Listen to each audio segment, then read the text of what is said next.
Welcome to Lindamood-Bell Radio. I'm Dave Hungerford for Lindamood-Bell. Today's episode is a webinar entitled Rti, Science of Reading and Learning Loss, What's Next? It features the Honorable Dr. Robert H. Pasternack and my colleague Dave Kivera. Lindamood-Bell helps educators meet the needs of struggling students, including English learners and students in special education. We help schools implement an evidence-based approach to literacy instruction. Our teacher workshops, coaching, and partnerships can help make a difference for your students. Go to lindamoodbell.com to explore professional development opportunities. Here's the webinar.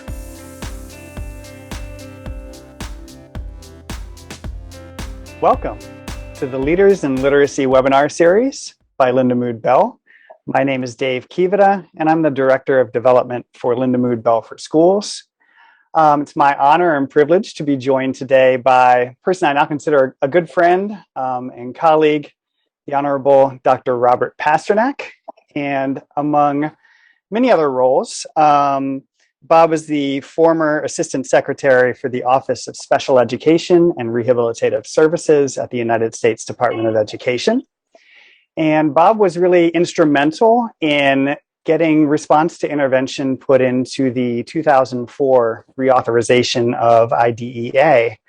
And we thought it would be a great opportunity to have Bob come and talk a bit about the current landscape of, in particular, reading instruction in the United States, in particular in response to how the pandemic has really exacerbated many of the issues that had already existed, including, among other things, a real crisis now in staffing for teachers, especially around special education, and a continued sort of crisis of getting the right type of instruction to students at the right time in a way that's really going to impact growth and close learning gaps for those students. And so, without further ado, I will throw it over to Bob to introduce himself. Thanks, Dave, and thanks to Lindamood-Bell for the opportunity to talk with folks across the country today. And thanks to all the folks, hardworking educators who are taking time from their busy schedules to join us for this webinar. I've done a lot of things in my career, and I won't bore you all with the details. I was a first grade teacher, and as I've told Dave, not a very good one. And like a lot of people who fail at teaching, moved into administration. I'm a recovering superintendent, a recovering school psychologist, and a lot of different 12-step groups for a lot of different types of folks who work in the field of special ed. And I am finishing up my 50th year of doing this work. So thank you again for the introduction, and look forward to talking with you as we go forward this afternoon. Great, and I thought we'd sort of open, Bob, by talking a little bit about kind of what the current context of reading instruction is and what's happening with learning across the country. So as some of the people who are on the webinar undoubtedly know, there's only one test that's given across the country where you can compare the performance of the students in one state to the performance of students in another. And that's the National Assessment of Educational Progress, the NAEP. It's given every other year to samples of 4th, 8th, and 12th graders, and it is considered the gold standard in assessment. So making sure that you understand the source of these data that we're about to talk about. And the data definitely confirm what we have known for a very long time. And that's that a third of kids come to school already reading, and we don't screw that up no matter what we do with them in public schools. A third of students will learn no matter what approach we use to teach those students how to read, but that leaves a third of students who struggle. And you can see the top point, which is more than a third of 4th graders are not reading on a basic level, which is the lowest level of performance on the NAEP. Another third are at risk for not achieving grade level expectations. And as I said a minute ago, the remaining third are those students who would learn to read no matter what instruction they've received. Right, right. And a lot of this has to do, Bob, kind of with as we've discussed, what the historical models of reading instruction really are based on. Well, sadly, for too many students, reading instruction in many schools across the country is based on the mistaken belief that if kids are read to a great deal, then reading should come pretty easily for them. So many of the folks who are on the webinar undoubtedly are aware of balanced literacy being the prevailing model that's used across the country. I've heard balanced literacy very aptly described as trying to balance two empty pans. Folks know that whole language is still in wide use, despite the amassed data that suggests that whole language is not the way to teach kids who struggle to learn how to read. And the teacher's role in other approaches is mainly to guide students to create an environment that's conducive to learning how to read, setting up reading groups, reading with students, helping them find books on their reading level. These are models that are in wide use across the country. And folks like Lucy Calkins, who's been at Teachers College at Columbia University in New York, is trying to revise her approach to teaching reading. There are a lot of folks are aware of the fact that these prevailing models that are still in wide use are not based on what we are describing now as the science of reading. That really comes, Dave, as you know, from the National Reading Panel studies that were done many years ago under the Bush administration. Right, and it is kind of, you know, as much as sort of the science of reading is in the discussion out there in the world of education, it is kind of jarring when you see statistics on how few teachers are actually providing reading instruction that is really based on knowledge of what the necessary components of learning how to read are. And it is encouraging, of course, that knowledge about what those necessary components are has increased. And in fact, it's increased to the point that some states are mandating that all teachers be trained in what those necessary component parts of learning how to read are. And certainly, you know, that's a necessary piece for teachers to be able to learn. But in a lot of cases, learning what the component parts of reading are is not actually sufficient. And Bob, we've talked a lot about that as we've met with district leaders across the country over this course of the summer, but maybe you could flesh out a little bit for us about, you know, why that reading is not quite sufficient enough in order to do what we are hoping it will do. Kids come to school with a variety of very complex needs. And sadly, teacher preparation is not really preparing our teachers to meet the needs of too many students in classrooms across the country. As you know, Dave, I serve on the board of the National Center on Teacher Quality.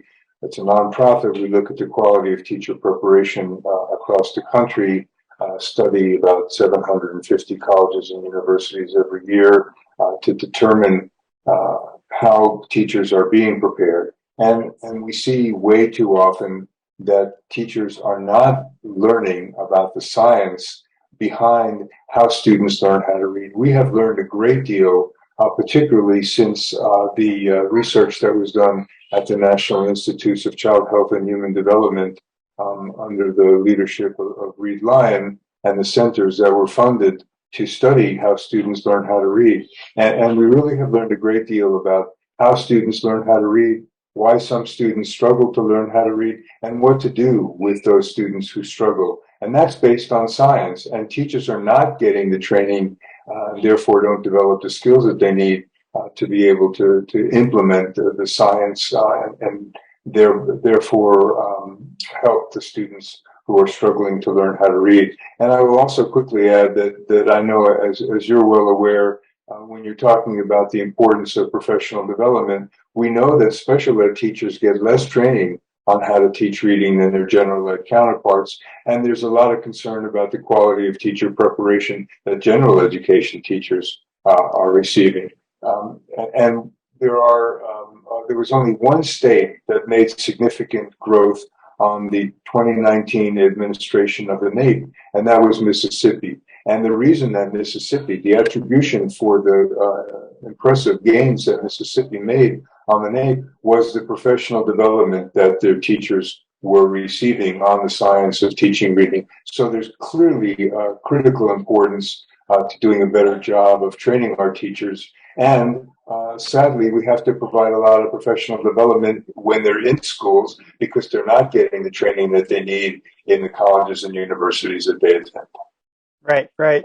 And, that training teachers often is looked at as, if we give them the grounding and what are the components of science, of the sort of the science of reading, they still ultimately have to know, okay, well, now what do I go and do, right? How do I have a program that will go out, that I can go out and implement with students so that I can actually close those gaps? So it's one thing to kind of know about what all of the pieces are. It's another thing to have an actual program and a scope and sequence and materials to work your way through. As you well know, some of the professional development models that are in wide use are what is described as program agnostic.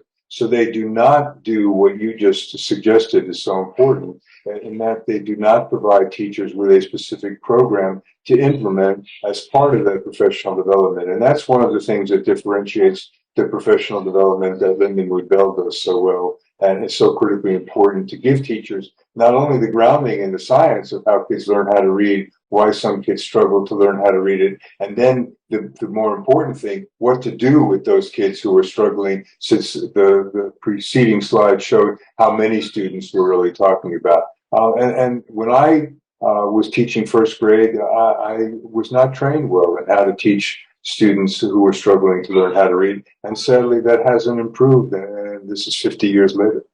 Yeah, absolutely. And so, as you've talked about historically, and one of the reasons that you were so really passionate about making sure that we changed what was happening for students in school was that historically the assumption was if the sort of teaching that was happening in the classroom wasn't working for a student, the issue was in the student's home. And if it wasn't in the student's home, the problem was the child. And ultimately it wasn't about the instruction that was being provided. Instead, it was about the student. And you've got kind of a great saying that you've mentioned many times before, and has really stuck with people about what was actually happening with kids.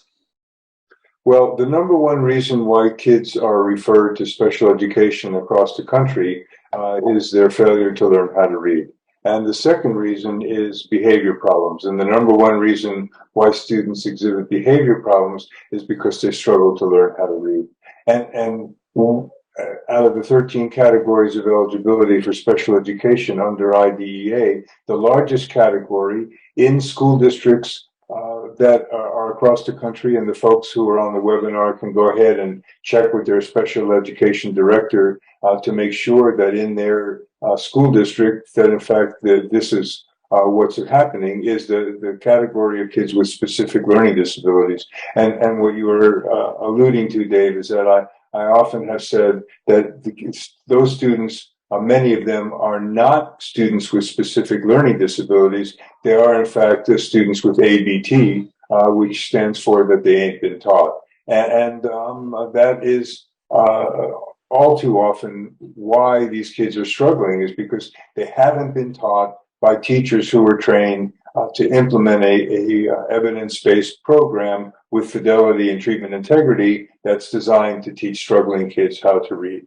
And the last bullet on this slide gets to the point that you made at the outset of today's webinar, and that's that the pandemic has created a new category of students who ain't been taught, and that's students who have not had a chance to learn because they haven't been in school, or they have been confined to a virtual program, which we know for too many students has not been an effective model for improving outcomes and results. And so we don't really know how significant the learning loss has been as a function of the pandemic. These are estimates based on data because many students were not assessed because they weren't in school to take the norm referenced assessments that give us the data to know how significant the learning loss might have been. But we do think that on average, they're 5 months behind in math, 4 months behind in reading, and that we do know that the pandemic widened the pre-existing opportunity and achievement gaps between kids who are socioeconomically challenged and those students from higher socioeconomic status homes. Yeah, and we might be about to get another window into that data, right? Because as you mentioned, a lot of schools didn't do their end of year assessments in 2021 and now did do them for 2022. And so we're going to get a chance pretty soon to see, how significant those gaps may in fact be. Right. And Bob, I know you've been very passionate in talking about what some of the longer term impacts of that missed opportunity to learn could be for students. What we do know, Dave, is that not being able to read fundamentally changes a student's trajectory, both academically and socially, emotionally, and post-school as well. And so what we're worried about is that the fallout from the pandemic threatens to depress this generation's prospects far into the future and far into their impending adulthood. We're worried that we've constricted their opportunities because of the fact that they have not gotten the instruction that they were entitled to receive because they haven't been in school. We know that more first and second graders ended last school year 2 or more grade levels below expectations than in any previous year. And given the major strides that kids at this age typically make in mastering reading and the critical importance of early reading for later academic success, this is of particular concern. And that really relates to Joe Torgerson's important work, where he found that the amount of effort that we need to put into changing a child's trajectory after third grade is way more than the amount of effort that we could put into that changing that child's trajectory before third grade. So early intervention works. Early intervention is critically important no matter what human malady we are trying to address, and that is particularly true for reading as well. Yeah, and obviously, teachers have grown accustomed to talking about how, K1 and 2 were sort of learning to read, and then we pivot at third grade to reading in order to learn. We at Lindamood-Bell often talk about it as moving from the parts of reading to the whole of reading, right? And students are expected to have mastered those parts, and if they still need instruction in those parts, that's going to impact greatly their ability to access the whole of reading. And of course, that also really causes impacts beyond just looking at test scores and looking at what basic reading is happening with kids.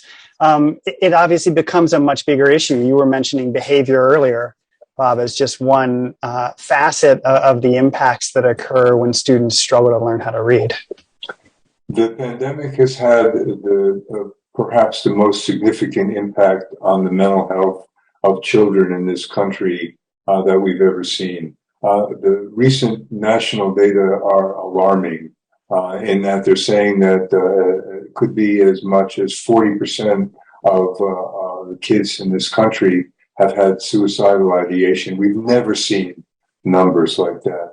Before the pandemic, the National Association of School Psychologists had published data that suggested that less than 25% of students who need mental health services in schools were receiving those mental health services. They've changed that to say now that less than 20% of students who need mental health services are receiving those mental health services in schools. And that was before the pandemic. We have a national shortage. You alluded to this earlier, Dave, about the shortage of teachers. We've got a shortage of school psychologists across the country. And we need school psychologists to be able to spend less time giving meaningless IQ tests so they can have more time to be able to spend addressing the mental health needs of students. And the pandemic has clearly exacerbated the mental health problems that students were experiencing before the pandemic. And what I'm trying to say is that RTI can be used as a paradigm for not only looking at providing different levels of intervention for kids in the academic domain, can also be used as a paradigm for meeting the behavior and mental health needs of students as well. Yeah, absolutely. And you know, I know one of the other sayings that you use a lot, that you use a lot, Bob, is to say, you know, under the historical model, if students are struggling in gen ed, they're going to go into special ed, and often there isn't anything particularly special that's happening in special ed, right? You mentioned before that many teachers in special ed actually receive less training in things like how to teach reading than do their general education counterparts. The comment that I have made based on the stagnation in academic achievement for students with disabilities in the aggregate, I want to thank folks who do very important work across the country every day for students with disabilities and their family. However, when you look at the aggregate for the 7 million students who are currently receiving special education and see the stagnation in academic achievement, have to look at asking the very important and difficult question about what's so special about special education if students with disabilities are not receiving the specially designed instruction that they're entitled to receive. And I would quickly remind folks about the unanimous Supreme Court decision 2 terms ago in the Andrew decision. It's very rare to get a unanimous decision from the Supreme Court, as you all know, but that case was about the fact that students with disabilities are not receiving the educational benefit that they're entitled to receive under IDEA, and we've got to do a better job of improving outcomes and results. And clearly, we've got a lot of work still to do to meet that mandate. And so, Bob, maybe you can take us through quickly what you feel like are some of the necessary components for a multi-tiered system of support and for RTI as a whole. So we got RTI language, as Dave mentioned, into IDEA for the first time since 1975. That was back in 2004. Subsequent to President Bush signing IDEA, as you all know, the Education and Secondary Education Act, which began in 1965, got reauthorized when President Bush was in office, and it was called the No Child Left Behind, which some of you may remember, fondly, I hope.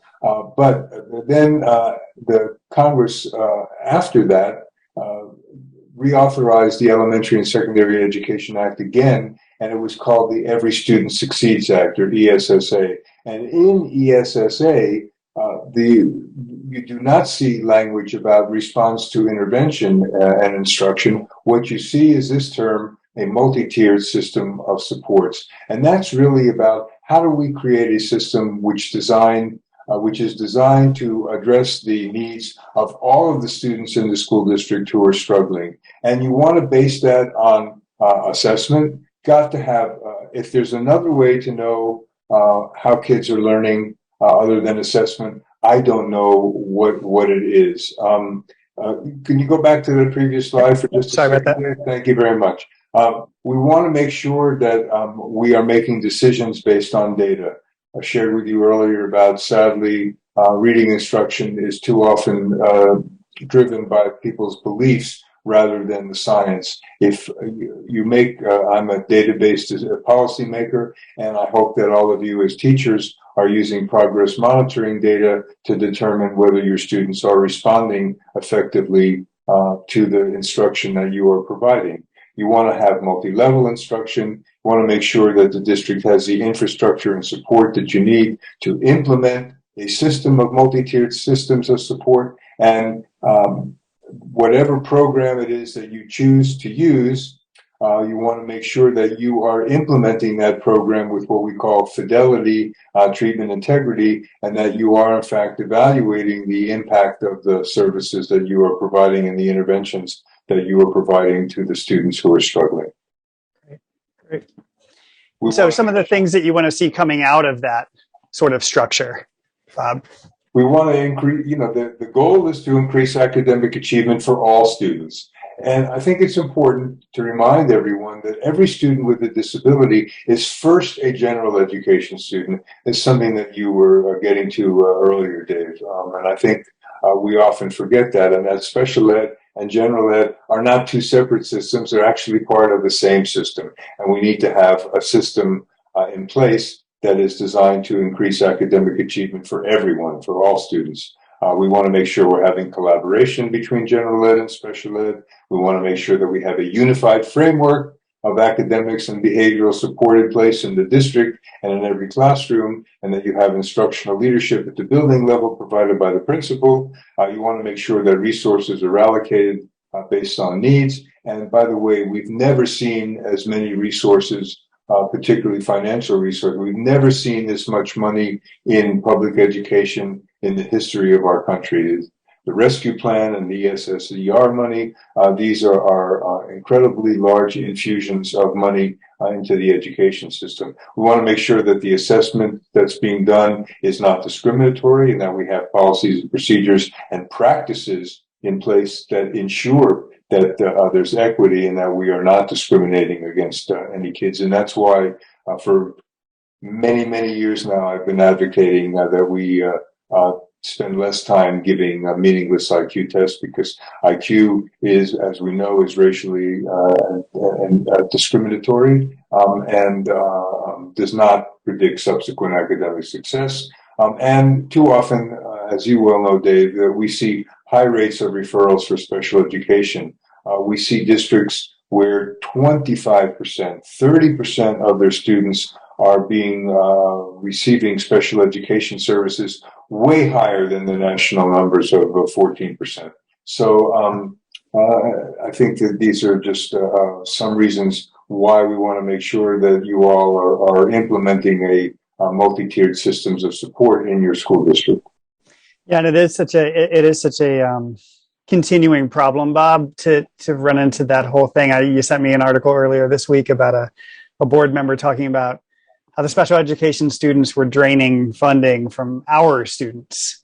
And there is still that conception of our students are these gen ed kids, and those students over there are somebody else's kids. Those are the other kids.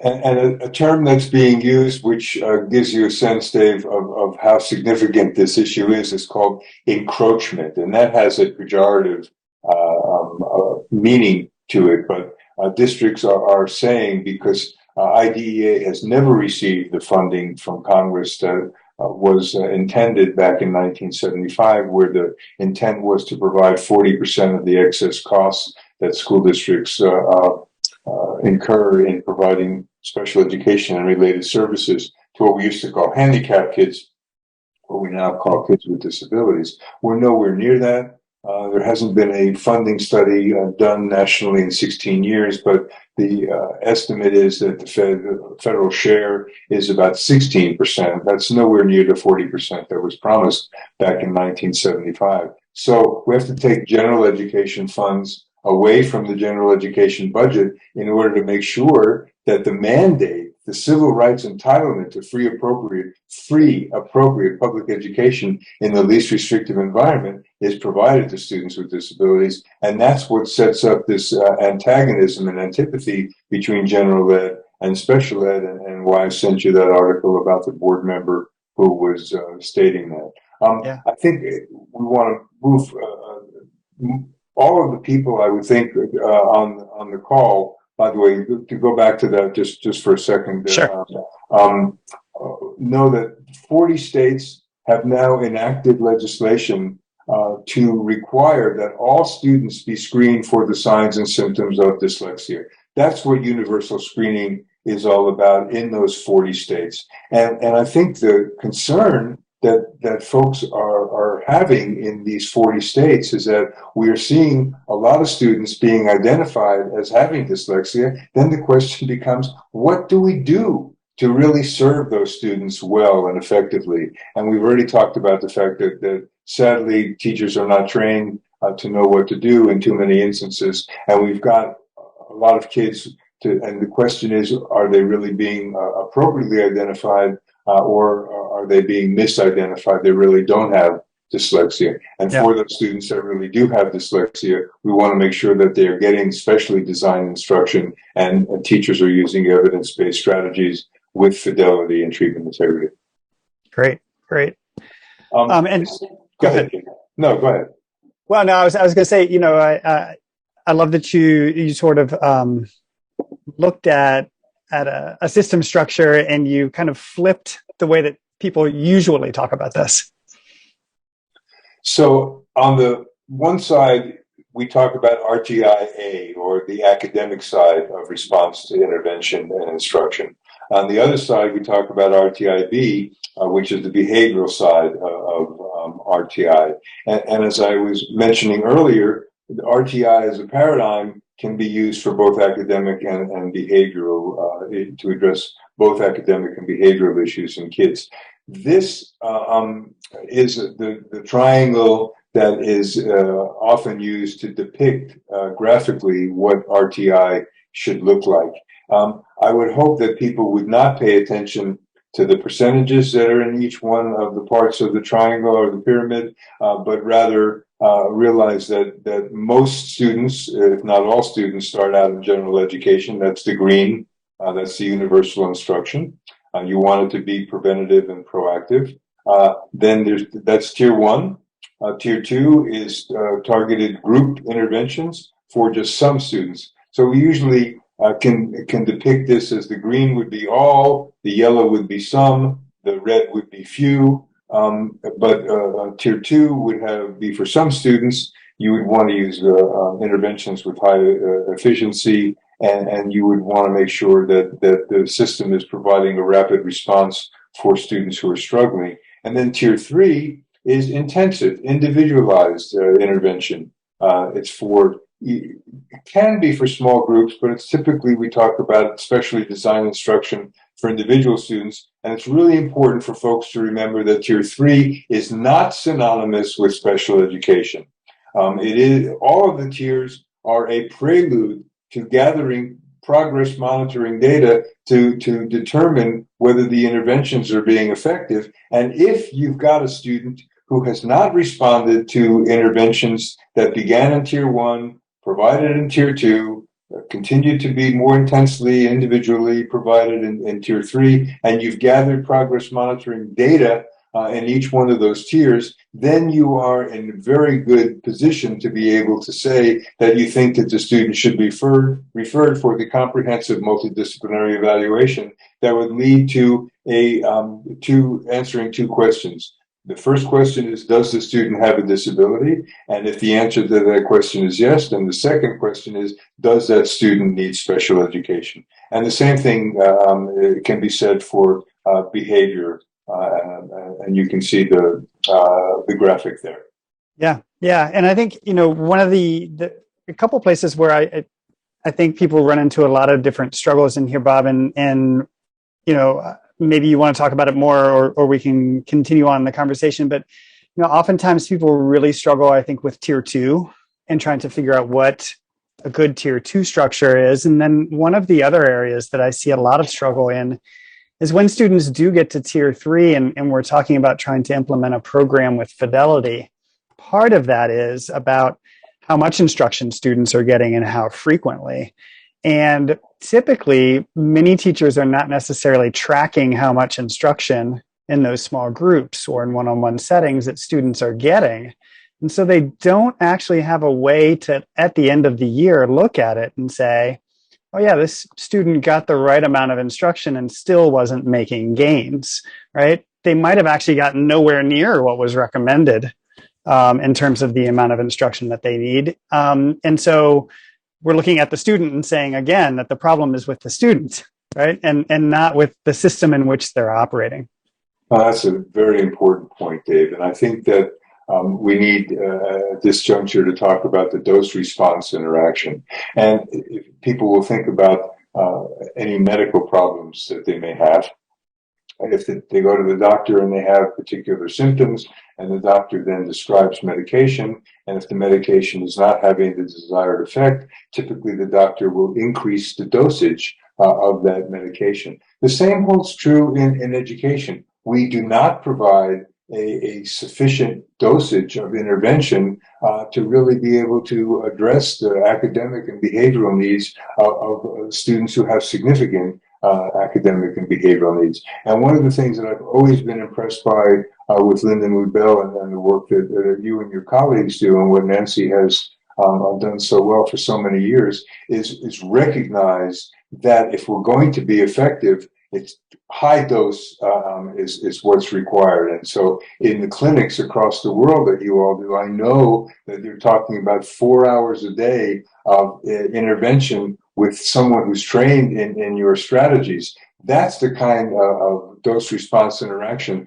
that we never see in public schools. You know, the resource room model, as folks on the webinar know, we pull a kid out of the core and we then send that kid to receive a reading intervention from a teacher who's had less training on how to teach reading, and the student is missing the opportunity to get instruction in the core. And what should be happening is that the student should be staying in the core, hopefully even through osmosis, that student would get some benefit from sitting in the core instruction that's being provided. And then in either tier 2 or tier 3, then that student would receive intervention that supplements what the student is not getting out of the core program. So I think the point you made, Dave, is so critically important, and is one of the reasons why special ed is not so special for the vast majority of mildly disabled students who receive special ed across the country. And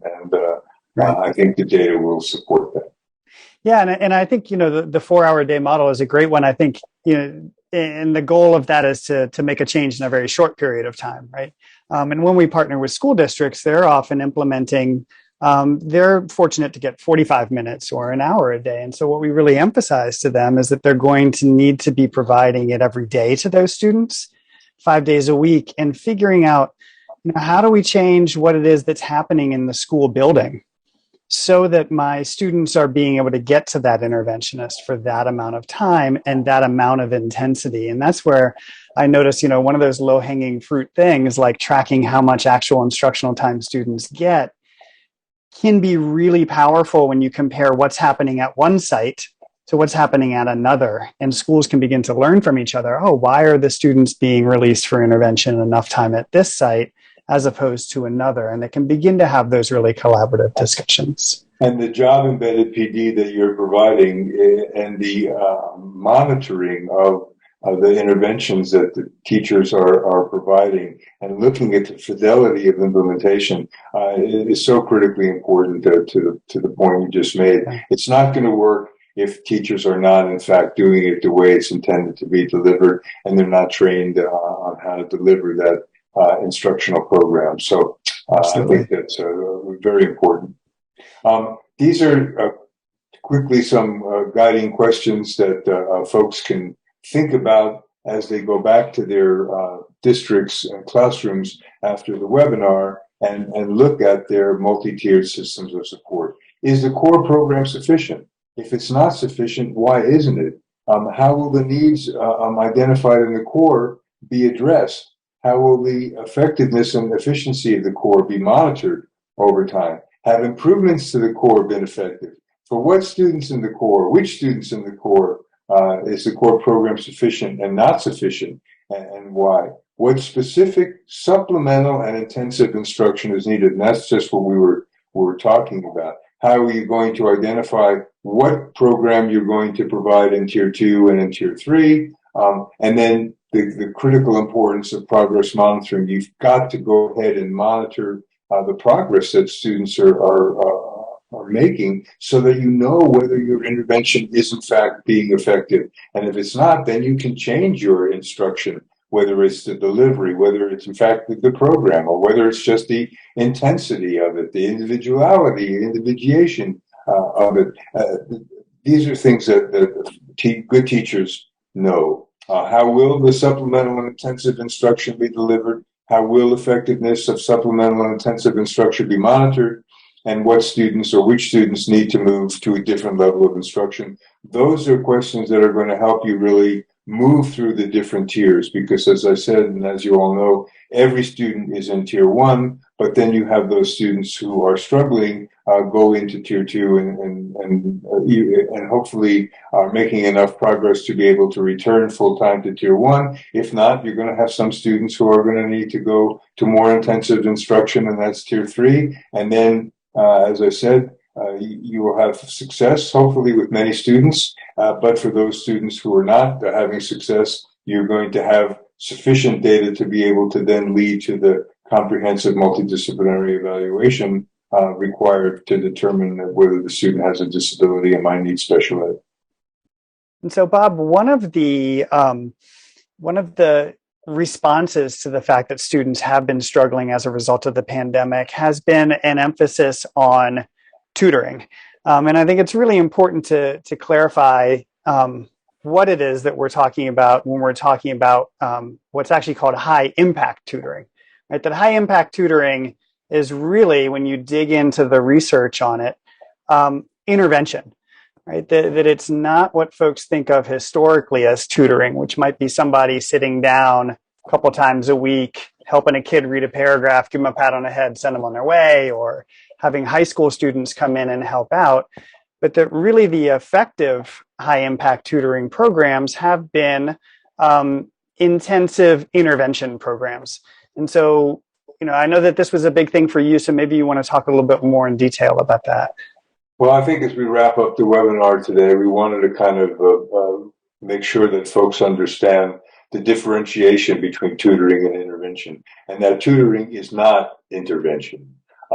That improvements to remote and hybrid learning, by the way, have had less impact in reading than they did in math. And again, we don't really know how significant the differences have been, how much learning loss has occurred, how much learning recovery is taking place, but we are concerned about the fact that tutoring may not be achieving the kind of improvements in academic performance that is hoped. And the point that you were making about the dose-response interaction, and again, whether it's high impact or high dose, that's a difference from a lot of the ways that tutoring is being provided across the country.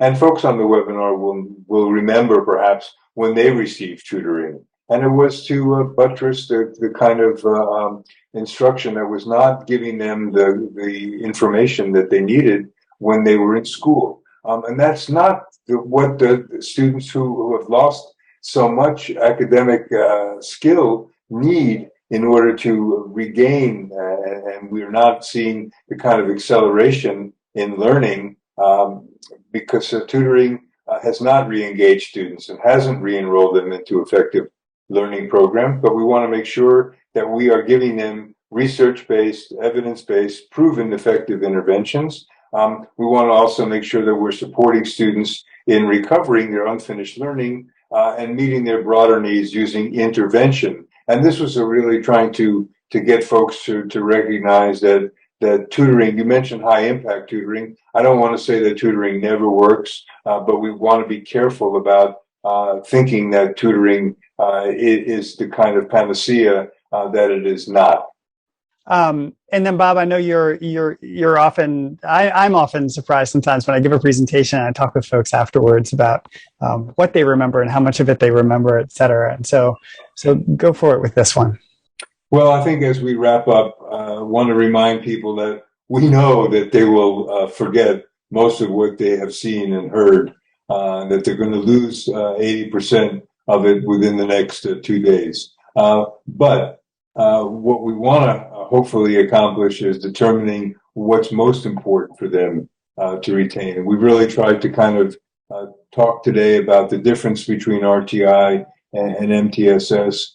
Dave was kind enough to remind you all that we did get language about response to intervention into IDEA, and that's really about a different way of identifying students with specific learning disabilities, not using the IQ achievement discrepancy model, not using a weight to fail model, but really trying to make sure that we are using failure to respond to interventions as the hallmark for identifying students with specific learning disabilities.